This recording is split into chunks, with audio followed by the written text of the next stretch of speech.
Hey guys, so today I'll be doing an overview of my modern laptop collection, and by modern I mean all the devices here are going to be from 2017 or newer. And by laptop I'm using that term a little bit loosely because you can obviously see there's an iPad here, so I'm counting this iPad as a laptop-like device. But yeah, I have 7 laptops here, and I'll show you guys each one because these are the ones that I mostly use. I have older laptops, of course, as well, but I don't really use those. Those are just for collection purposes. So yeah, I have a different purpose for all these devices, so I'm just going to go through them one by one. So all right, I have a whole bunch of different laptops here, so let's spread them a little bit and go over each one. So let's go from the smallest one all the way up to the largest. So smallest one is going to be my iPad Pro.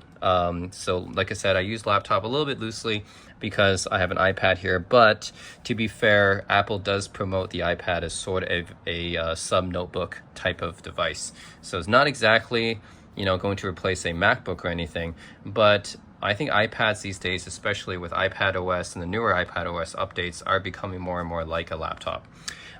They're basically like light use laptops essentially. So this is an iPad Pro 10.5 from 2017. And yeah, I have it attached to a Bridge keyboard here, not the Apple keyboard, but the Bridge keyboard.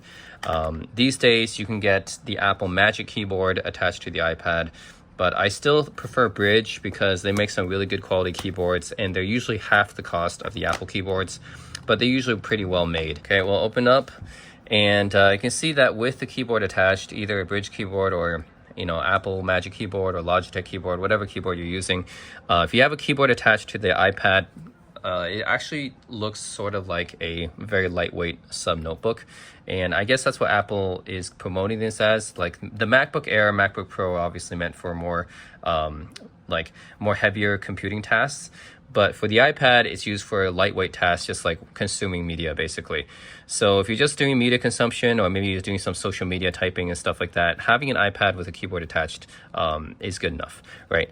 It's not too expensive depending on the type of iPad you get. Obviously an iPad Pro and a Magic keyboard will be quite expensive, just as expensive as a MacBook Air. But if you just get like an iPad, I would say the iPad Air is pretty good, the newer versions of the iPad Air, and then you get a Bridge keyboard, which is half the price of the Magic keyboard, then it's pretty good setup for like $600, right? Or 700. So like, yeah, then you get a pretty lightweight travel laptop essentially, right? This is it's pretty light. I mean, it's 1.6 pounds for the tablet, another pound maybe. No, actually less than a pound for this. So in total, I think this thing weighs about 2.2 pounds with the keyboard attached. So that's still pretty light. And it's 10.5 inches, which means it's not going to take up a big footprint in your backpack. So yeah, you can easily bring this traveling with you, and that's how I use it basically. I use this iPad Pro with the keyboard attached as like a travel companion, a lightweight use computer basically. So I can use this for mainly consuming media and typing, like posting on social media and stuff like that. It works fine. Like, don't expect to do Photoshop or playing games. And I mean like heavy duty, not like mobile games. If you want to play like, actual computer games, you can't use this, right? Yeah, like I would say that this is best for just watching YouTube, watching Netflix, responding to comments and posts and Instagram, Facebook, Twitter, whatever have you. This is pretty good for that. Yeah, not for doing programming or Photoshop or something like that. That's for like MacBooks and PC laptops. So yeah, I think this thing is pretty good if you're just going to use it for consuming media, like watching Netflix or YouTube, listening to Spotify, responding to a comment somewhere on Facebook or YouTube or Twitter or Instagram. Then this is pretty good. So it's pretty lightweight and portable that way. Has a pretty nice display. This is the Pro version, so it actually has quad speakers, which is actually, I looked at the iPad Air, which I thought might be a nice modern update to this one. But yeah, the iPad Air only has stereo speakers. The Pro version has quad speakers. Of course, the newer iPad Pros do have that, but the newer iPad Pros are going to push your prices up. So it really depends on how much you want to invest in this kind of thing. For me, like, getting an iPad Pro with an Apple like Magic keyboard, that's around the price of a MacBook Air already. So you might as well just get a MacBook Air at that point. For me though, the sweet spot would be the iPad Air plus the Bridge keyboard, which is like, you know, cheaper than the Apple Magic Keyboard. But for that price, yeah, I still have this old one from 2017 because I can't get much if I sell it. And if I buy the newer iPad Air plus the keyboard and stuff, it's still going to be like significantly more, you know, expensive, like still about 600, 700 bucks. And with the new iPad Air, I don't even get the quad speakers I get on this iPad Pro, and I don't get a headphone jack. So yeah, I still keep this 2017 iPad Pro for that reason. And the Bridge keyboard is really nice. Like I said, this Bridge keyboard, I really like it. It's got a lot of feedback, very tactile, easy to press keys. It's not quite as good as the 2015 MacBook Pro, like the ones before they switched to the butterfly keyboards, but they're still pretty good, right? And it's got iPad specific controls. So you can see they got the one go home, lock screen, brightness settings, pop up the keyboard, media controls here, and battery life, Bluetooth on. So it can even turn on the iPad. So it connects with Bluetooth, not with a smart connector. Yeah, I think that might be because the smart connector, I think it costs a lot of money to make an accessory with a smart connector, which might be why all the accessories with the smart connector tend to be like pretty expensive. And if you have Bluetooth these days, especially the modern versions of Bluetooth 5.0 and stuff, they connect pretty well. So I think at that point, the smart connector is fine, but the newer versions of Bluetooth connect just as well as the smart connector does. And for you don't have to spend as much money on an accessory that has the smart connector. So for that reason, I think Bridge keyboards still use Bluetooth, which is fine. Like I said, newer versions of Bluetooth are perfectly fine for that. They don't take very long to pair at all. So yeah, and once you turn on your iPad, it pretty much automatically pairs. The only thing is that you still have to charge them separately. So for this one, this is an older Bridge keyboard from 2017. So yeah, it still uses micro USB to charge it, which is a little bit annoying. But of course, the newer versions of the Bridge keyboard will charge with USB-C, just like the newer version of the iPad. This is an older version of the iPad from 2017, so this charges with Lightning. But the newer versions of the iPad charge with USB-C. And this one has Touch ID here and a home button, which is not something that iPads now have. Now iPads just use exclusively Face ID. But this is an older one that uses the Touch ID with the home button. But yeah, there's also a few advantages though of this older one. Like I said, it's got quad speakers that the newer iPad Airs don't have, so you still got to upgrade to the Pro to get the quad speakers. And this has the all-important headphone jack here, which the newer iPads do not have a headphone jack. As Apple started going on their rampage of removing headphone jacks from everything, which unfortunately the industry follows suit. There's a power button right here. I don't care about the camera because I don't use my iPad to take pictures, so whatever, don't care about that one, but there is a camera. The volume controls right here, and yeah, like I said, Lightning connector because this is an older iPad, which is fine because I use an iPhone and I have to carry around a Lightning connector anyways, because they still haven't changed the iPhone to use USB-C for some reason. So anyways, yeah, that's it. And it's got the smart connector, which I don't use because, like I said, only expensive accessories connect with smart connector. And yeah, I like this Bridge keyboard. If I get another iPad, I still haven't found one that's like a really good deal yet. Like, I really want one with quad speakers at least. But then I had to go to the iPad Pro, which costs more, you know. The iPad Air is really my sweet spot, but it doesn't have the quad speakers. So if I ever decide to buy another iPad someday, then yeah, I'll definitely go for another Bridge keyboard because yeah, the Bridge keyboard I think is the best, for me, as good as the Apple Magic Keyboard, but it's significantly more affordable. And yeah, I'm satisfied with the build quality of it. This is aluminum, I mean the same material as the MacBooks are made of. So yeah, pretty high quality keyboard, and feels almost like a MacBook keyboard, like the old school MacBook keyboards before they went to with the scissor switches, I mean. So yep, that's it. So that's the iPad Pro 10.5 from 2017. It is the oldest device, well, one of the oldest devices. There's two devices here from 2017. This is one of the oldest devices I have here in this collection that I still use. So, and that's also the smallest and most portable, and I tend to use this one when I'm traveling because it's, yeah, just for consuming like media, like doing social media. and consuming like videos and music and stuff like that, this is pretty good to have just for traveling. All right. Next up, we have the Google Pixelbook.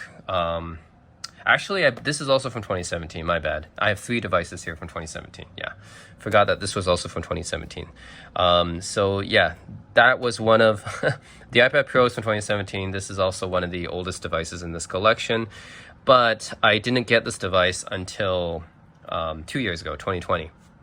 Yeah, the reason I got this device, well, it's basically almost the same use case as an iPad Pro, or the iPad that I just talked about, because the Google Pixelbook runs Chrome OS. So Chrome OS is not like a fully featured desktop operating system, which means you can't really do too much with it. So again, it's more limited to media consumption, watching YouTube, Netflix, Spotify, social media, that kind of stuff, browsing web pages. That's what the Pixelbook is good for. And the keyboard is pretty good on it. Pretty nice keyboard. It's got some pretty specific controls, just like the Bridge keyboard for the iPad, except this one is actually related to the Chrome browser. So it's got a back button, a page refresh button, yeah, some settings button, media buttons right here, yeah, context menu. It's got Google Assistant button right here as well. So it's got some pretty specific Chrome buttons. What it does differently than the iPad, though, is that it's convertible. So you can flip it over like this, and you can lay it down flat. So you can use this as just like a tab like this, or you can put it in stand mode like this. Although I have to be fair to the iPad here, because although the iPad doesn't do that, you could, of course, just slide the iPad out like this, right? If you slide the iPad out like this, then it's, of course, just a tablet. So it can really do the same thing, although it's technically not a convertible. But you can. It's like a hybrid. It's like one of those hybrid computer tablets that you see, from the Microsoft Surface, for example. It's like one of those hybrid tablets. So you can just take it out, and then it can become like a tablet. So I had to be fair to the iPad there. It can technically do that as well. But the Pixelbook is a convertible, which means that the keyboard is permanently attached to the display, but it can flip around like this 360 degrees in the yoga style, not the swivel style. So this is the Lenovo Yoga style. And this is quite light. I think weighing this and the iPad Pro plus the keyboard together, I think it's about the same weight, which is surprising because the Google Pixelbook is, I think this is a 12-inch display. So yeah, the iPad Pro's 10.5-inch display weighs about 2.2 pounds with the keyboard attached. The Pixelbook, I believe this is a 12.5-inch display, and it weighs about the same, 2.2, I think, or 2.3 pounds. It's quite light. So yeah, very, very light, easy to carry. And it uses Chrome OS, so it's, yeah, it's not meant for heavy-duty use. So it's got a similar use case to the iPad. For ports here, you don't have a lot. You got one USB-C port here for charging, headphone jack, and then the volume buttons and the power button right here. And over here, you got another USB and USB-C. So that's it. That's all the ports it's got. And this design is similar to the first Pixel, like the Pixel 1, I think. Yeah, like this, I think, would go well with the Pixel. And I really like the Pixel 1's design. Actually better than any other Pixel. I've owned a lot of Pixel phones. I always found the Pixel 1's design to be the best. So it has that glass back, which is really nice. And yeah, I put like this Delcara skin over it. But otherwise, you could say that this laptop is a little bit redundant because I already have the iPad Pro, and they have similar use cases. The difference is that the Pixelbook has a bigger display. Otherwise, yeah, the iPad Pro actually has a better display, I think, because it has the True Tone P3 color gamut, 120 hertz refresh rate, right? It's got all that jazz.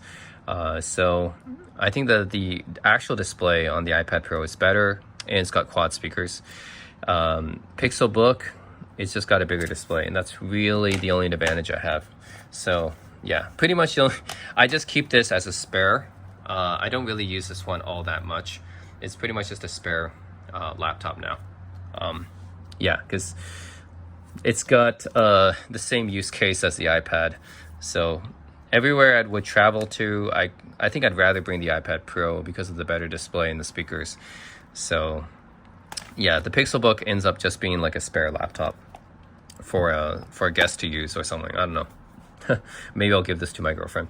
So that's it. That's my Pixelbook. I don't really use that one all that much.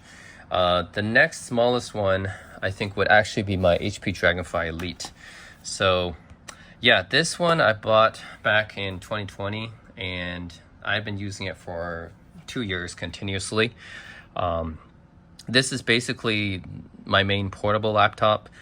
So think of it like this laptop is convertible. It's extremely light. It weighs about 2.4, 2.5 pounds. So it's roughly the same weight as the Pixelbook. It's got a little bit bigger display. This has a 13.3-inch display. Weighs about as much as a Pixelbook, and I think it has a smaller footprint.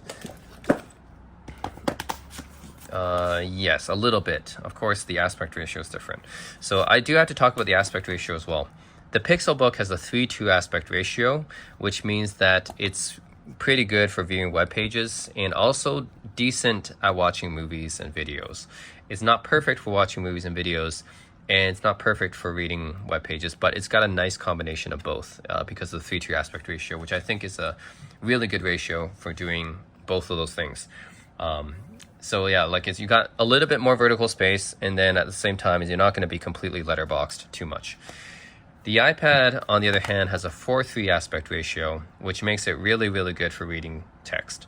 But for watching video, you're always going to get a lot of letterboxing on the iPad. So I do like the 3:2 aspect ratio of the Pixelbook better than the 4:3.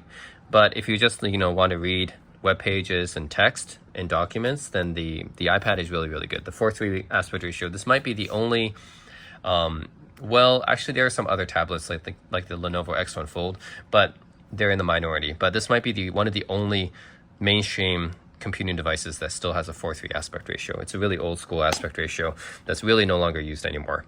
I think 3:2 is really good. But now I think most manufacturers are switching to 3:2 and 16:10 aspect ratios, which is nice. That's what I have wanted for a while. Unfortunately, the Dragonfly Elite still keeps a 16:9 aspect ratio, which means it's really good for watching videos and movies and stuff like that. But for reading text, you're going to have to scroll a lot because it doesn't have too much vertical space. So yeah, that's the one complaint I have about the Dragonfly Elite, is that I wish that it was a 16:10 or 3:2 aspect ratio.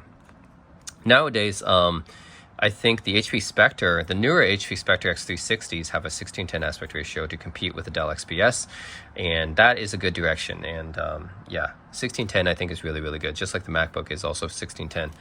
All right, so the display is pretty good, but aside from the fact that I would prefer it if it had more vertical space, but display is pretty decent. It's not OLED, just standard IPS, but it's got nice colors. The keyboard is really good.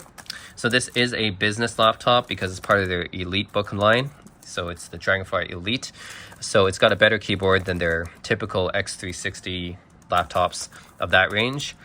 The speakers are just very bland, but oh well, that's pretty normal for this kind of size. So they're just mediocre. Bang & Olufsen, but whatever.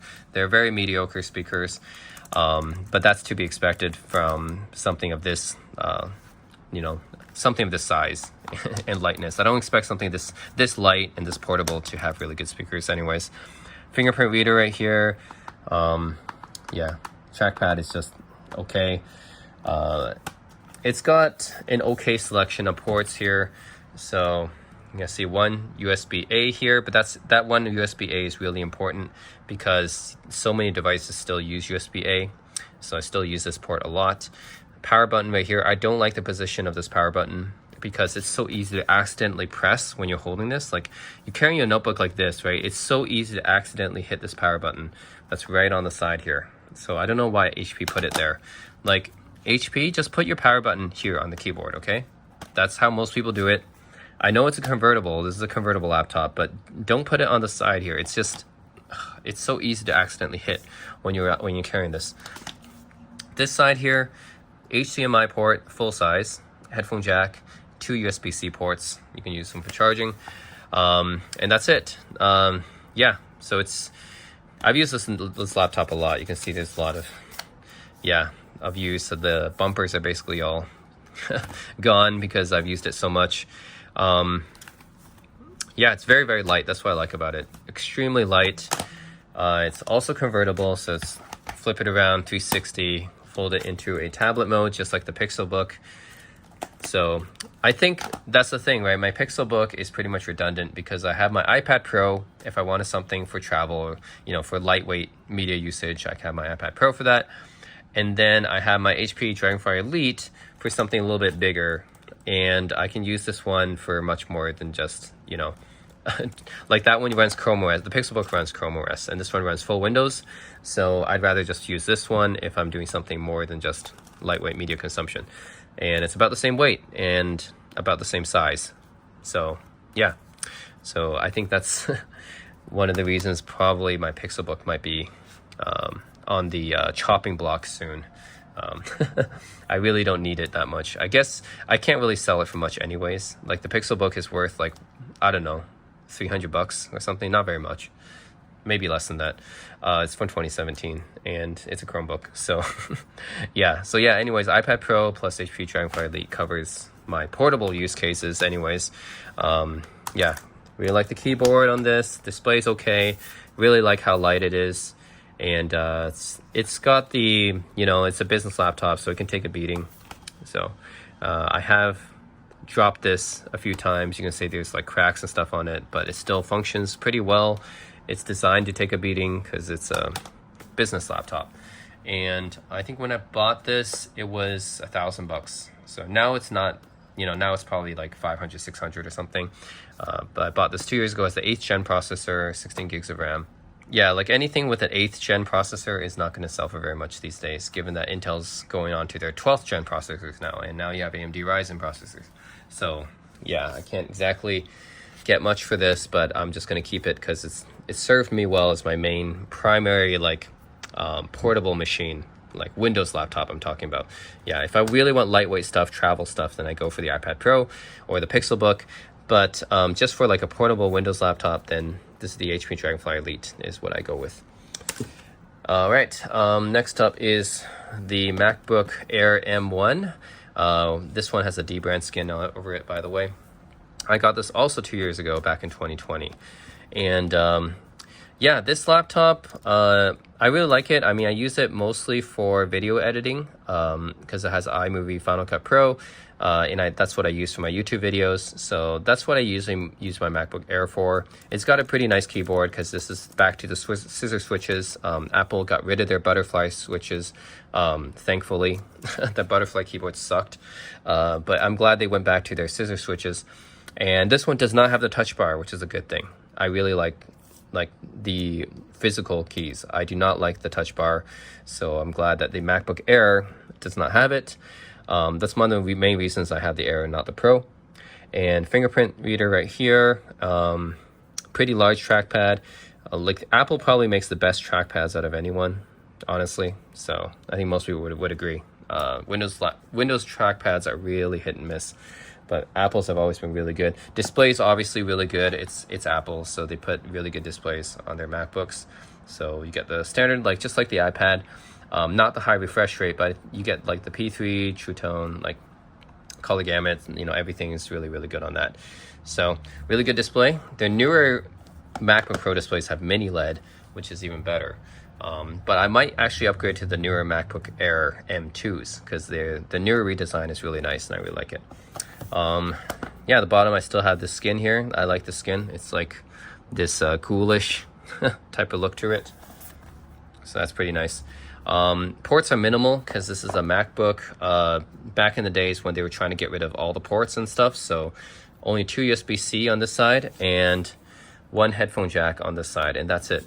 Because Apple was really trying to take away everything at that time. Now they're trying to go back and put more ports back in because they realized they kind of made a mistake.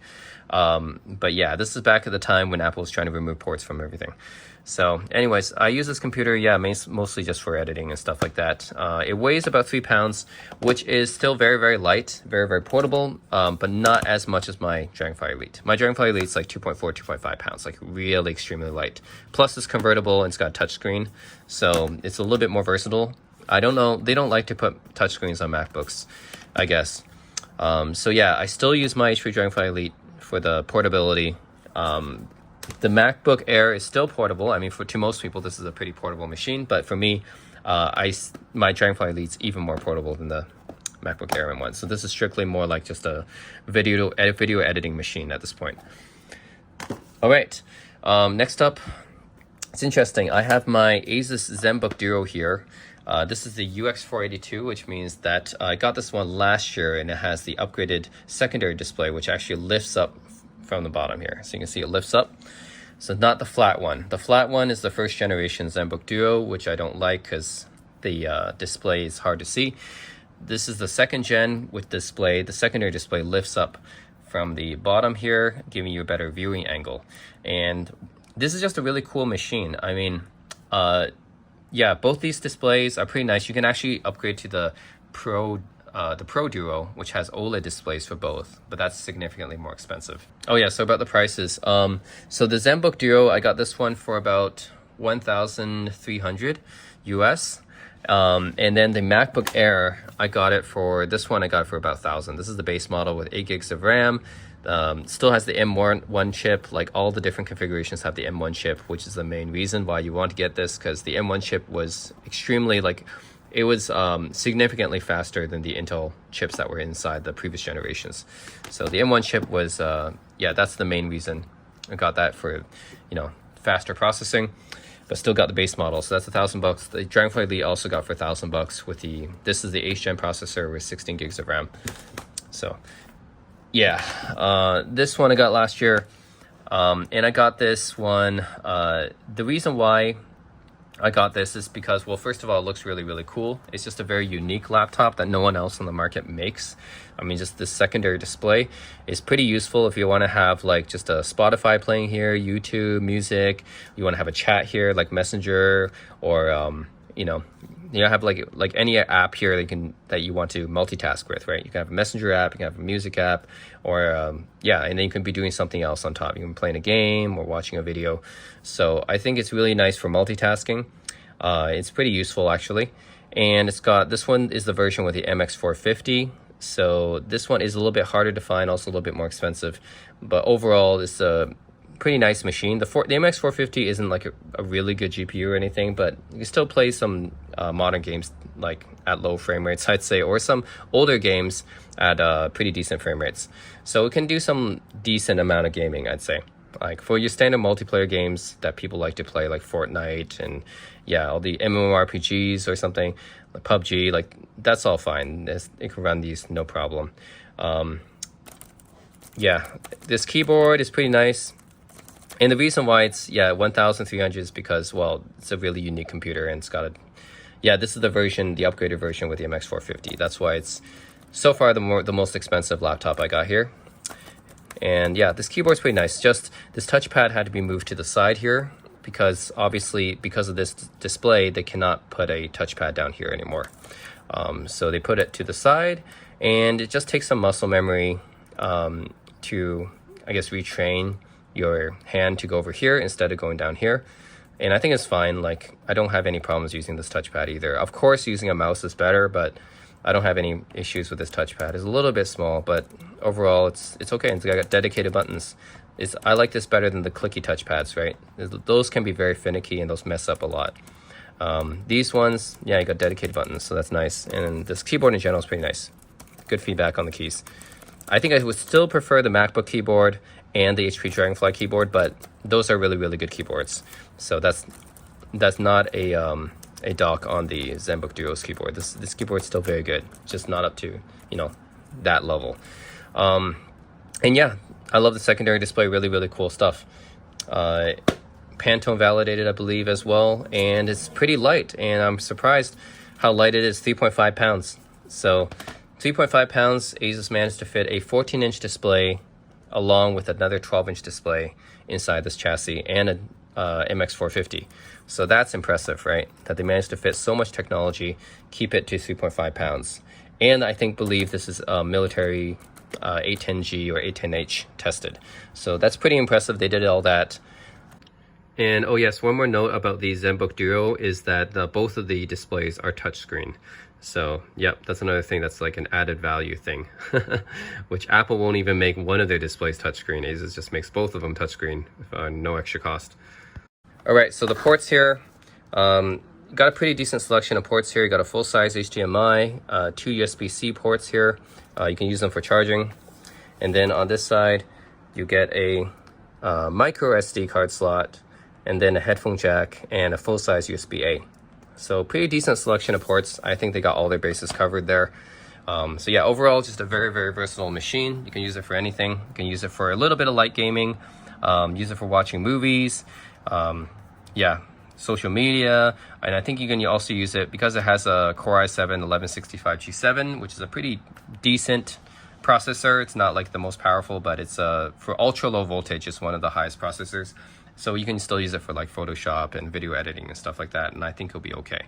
And yeah, the double displays means you'll get more stuff done. It's just good for productivity and multitasking. So just generally an overall great laptop for anything. So yeah, they kept it under 3.5 pounds, which is amazing. So just so you guys keep track of the sizes, this is the 14-inch laptop, the main screen on this one. This one is a 13-inch for the MacBook. The HP Dragonfly Elite's also a 13-inch. And then the iPad Pro is a 10-inch and the Pixelbook is a 12-inch. So next up I have another 14-inch. This is the Lenovo ThinkPad TP25. It is a limited edition 25th anniversary ThinkPad. You can tell it's a little bit different because it's got the original IBM ThinkPad colors or logo here. So yes, this one I kept. This is older from 2017. And the reason I keep this one is just because I think this laptop is a bit of a collector's item, or will be a collector's item. And yeah, and I think there's still a good use case for it because the keyboard on this laptop is still the best out of all the keyboards. So yeah, the MacBook Air keyboard's great, the HP Dragonfly Elite keyboard's great, but this is a ThinkPad keyboard, and this is the original 7-row ThinkPad keyboard. And that's the main thing about this laptop. This 25th anniversary limited edition one, like that's why it's special, is because it got this old school like 7-row keyboard on it. And yeah, other than this one, I think you'd have to go back to what is it, ThinkPad X220 from 2012 or something like that. Like yeah, this is definitely the last ThinkPad with this kind of keyboard. And if you still want this keyboard, you have to, without going through this model, you'd have to go back all the way to 2012 to get the X220, I think, with this keyboard. So it's been a while since Lenovo made a ThinkPad with this keyboard, and that's what makes it special, just because this keyboard is really, really good. So it's got a clicky touchpad here, but it's also got the track point nub here, and that's a ThinkPad special. People who are ThinkPad enthusiasts love this. And yeah, once you use this, I think you can get used to it pretty easily. I prefer to use this one when I use this computer. And you got dedicated buttons right here. That's good because at one point they took it out, but they added back in. And yeah, this keyboard is really, really special. It's just really, really good. Lots of travel, good feedback, very easy to press. Look at this big escape key, this big delete key. I mean, yeah, you definitely don't see that on modern day laptops anymore. Full row of function keys right here, and you got the mute button and volume buttons right here, the power button in the middle right here. And you got a fingerprint reader right here. So a little bit of a more modern touch, although ThinkPads have had that for a while. The display is just okay. It's just a so-so display. It's kind of dim actually. It's just a 14-inch display, but it is touchscreen. So you might be wondering why I have a touchscreen on a ThinkPad. Well, it can be useful for a number of things. Like say you go to a map and you want to zoom in on a map, it's just easy to do that instead of using, the mouse trackpad here. So anyways, it's also got Windows Hello here. So it's got the infrared sensors. So it's got a little bit of modern touch to it, and it's got this old school style to it with the keyboard. So this retro style. So that's why I like it. A lot of people didn't like it when it came out. They said, oh, where's the ThinkLight? Where's the 4:3 display and stuff like that? But that's really asking for too much, I think, because they're not going to make, I already made a whole video about this, but they're not going to custom make a whole bunch of panels just for one model, right? So anyways, I still keep this laptop. I think it's just a really special item. You can't really find it anymore anyways. And the other reason is, if you look at the bottom here, it has a removable battery. And this is, I believe, the very last ThinkPad with a removable battery. After this, I don't think they made any more ThinkPads. At least not, like they'd stop making ThinkPads with removable batteries with the Power Bridge feature soon after this. So this feature is called Power Bridge, where you can swap in an additional battery. So this laptop actually has two batteries inside. One is internal, you can't remove it. Another one is the one you can remove. And this Power Bridge feature is really, really good because you can swap in an additional battery if your laptop runs out of battery, which means theoretically you can have infinite battery life if you have an infinite supply of batteries. So that is a really special thing, unique feature about these ThinkPads. It has a docking, old school mechanical docking connector. So yeah, I really do like the ThinkPad TP25. I know not long after this came out, they stopped the Power Bridge feature and they removed it from the laptops, unfortunately. I don't really like modern ThinkPads. So yeah, they really try to make it too consumer-like. So that's why I don't like them. But yeah, a lot of array of ports. That's another great thing about this laptop. It's got a full-size SD card slot. You don't really see that on laptops much anymore. Full-size Ethernet. USB-A right here. Two USB-As actually. You got a full-size HDMI and you got a headphone right there. So a lot of ports. So on the side here, it's got the proprietary Lenovo ThinkPad charger, which is not USB-C, unfortunately, but to be fair to Lenovo, this is the same charger they use with all their ThinkPads. So if you got multiple ThinkPads, you can actually use the same charger for them. Actually, I think not just for ThinkPads, but for Lenovo devices in general, they use the same charger, which is better than their models are having different chargers, which is kind of how the old school laptops used to do it. They all used to have their own charger. And then they got another USB-A port here and a USB-C port. So it's got a pretty nice selection of ports here. So that's it. That's the ThinkPad TP25. Yeah, like I said, I still like this laptop. I still keep it just for not only collection purposes, but like just for a business laptop, it's really useful, right? The Power Bridge, all these different ports, and yeah, this keyboard is really, really good as well. And it actually has a NVIDIA GeForce 940M inside of here. Not a very good GPU, of course, but the fact that it has a dedicated GPU is something, right? It's better than whatever integrated Intel HD graphics or whatever that Lenovo ThinkPads usually had. So yeah, not great, but better than having integrated, I guess. So yeah, overall, just a really cool device. And yeah, I think I would still use this if I, and for business meetings. I think this laptop's old now, it's 2017. It has a 7th gen Intel processor in it. So it's not going to be, super fast or anything, but just for like document editing, PowerPoint presentations, stuff like that, the businessy stuff, it can still do those well. So I think for a business use case, yeah, if I just, want to type up a Word document, Excel spreadsheet, PowerPoint, then I can actually use this. So it's still a pretty good business laptop. Still fairly hefty though. So it's about 3.5 pounds, but if you add in the extended battery, it'll go up to 4 pounds. But then again, you pay, this is for durability. I mean, this laptop is incredibly durable. So that's what ThinkPads are known for, is for their like durability. So that's maybe a reason why it's a little bit hefty, but still really, really cool. I think one of the last ThinkPads with a Power Bridge. So lastly, we come to my biggest laptop, which is my gaming laptop, not surprisingly. This is my Alienware M15 R5 Ryzen Edition. And I have stuck with Alienwares, I think, since 2016 when I bought their Alienware 15 R3. And I've been pretty satisfied with Alienware. I mean, they're not the cheapest laptops on the block, but they're decent. Build quality is pretty decent, and the performance is good. And they just look cool. I mean, yeah. This got that UFO legend design on the back, right? This LED ring that lights up. all the ports are on the back, which is really, really nice. So it's easy to connect all your stuff from the back of your desk, right? So you got a USB-C, actually this USB-C display port, carries DisplayPort symbol right here, and USB-A here, full-size HDMI, and then you got the proprietary barrel charger, because this takes in, this can't charge with USB-C because it requires too much power. But yeah, really cool design. I like the legend design back here. Alienware has always made cool designs for their laptops. And on the side here, you got the full-size Ethernet headphone jack right there. And then on this side, you got another 2 USB-A ports. So definitely decent selection of ports here. Fairly hefty. It weighs about 5 pounds, I would say.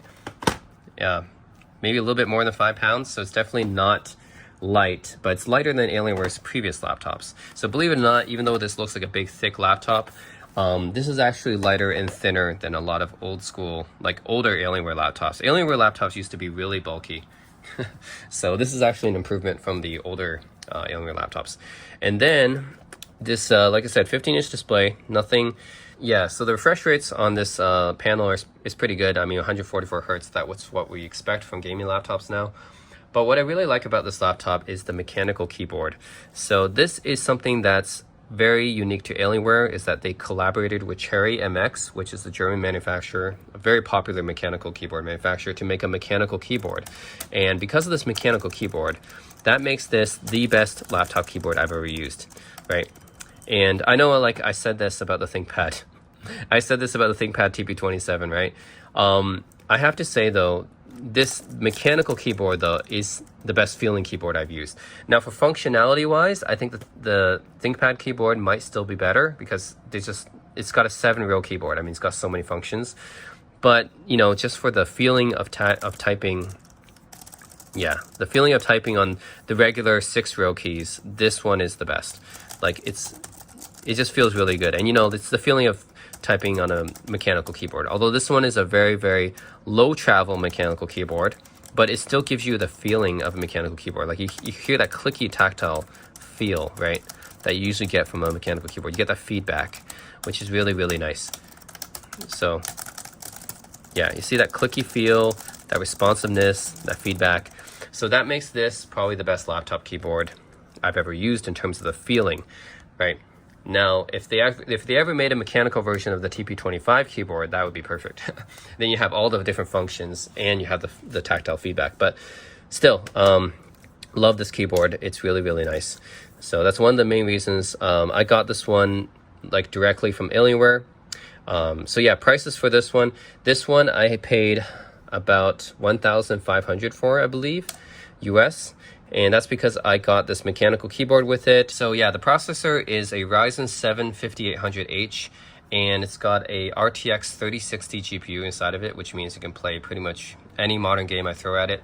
So no problems with any gaming. This is definitely the most powerful out of all of my laptops, and the most heavy duty. So yeah, it's also of course the most expensive. So yeah, $1,500 US, but that's because, you know, I got so much beefy power out of this laptop and the mechanical keyboard on top of that, which is an extra, I think it was a $150 option add-on. So yeah, anyways, it's worth it because I care about my keyboards. That's something I use all the time on a laptop. So that's why you can tell with all my laptops, like the keyboards are pretty good. So this one's mechanical keyboard, and then my TP25 with the unique 7-row keyboard right here. The ZenBook Duo is interesting. It's just a really unique laptop in design. The keyboard is pretty good on it as well. Not as good as these ones, but decent. Then the Dragonfly Elite has a pretty good keyboard. The MacBook Air is a pretty good keyboard. And the Bridge keyboard I like too. And the Pixelbook is also pretty decent. So all my laptops, I have to care about the keyboard a lot. I think that's one of the things I most care about when I go shopping for a new laptop. Is display is important for a lot of people, but maybe not as much to me. Of course I care about it too, but that's not the most important thing. Like, I think I even went with a 720p display at a time when a lot of people were going for a 1080p display in a lot of my older laptops. At the time I bought them, I think with a 720p display sometimes. So yeah, the resolution, I don't get 4K displays. I think that they eat up too much battery life. I would prefer just like 1080p panels is fine for me. I don't like 4K displays. Just too much battery life, and plus you have to do too much display scaling anyways. Like a lot of things just don't support 4K, and if you're doing gaming, you're gonna have a heavy GPU to push 4K pixels anyways, right? So if you have a 4K display, you pretty much have to run it with a very powerful GPU. Else you're gonna, yeah, like you can't really do much gaming on it on a 4K display if you don't have a powerful GPU. And then you got to lower the resolution, then what's the point of getting a 4K display? And then you can, if you go back up to 4K display and use the powerful GPU, well, you're going to suck up your battery life. So there's too many compromises to be had with a 4K display. It's not really worth it. I just prefer a 1080p panel.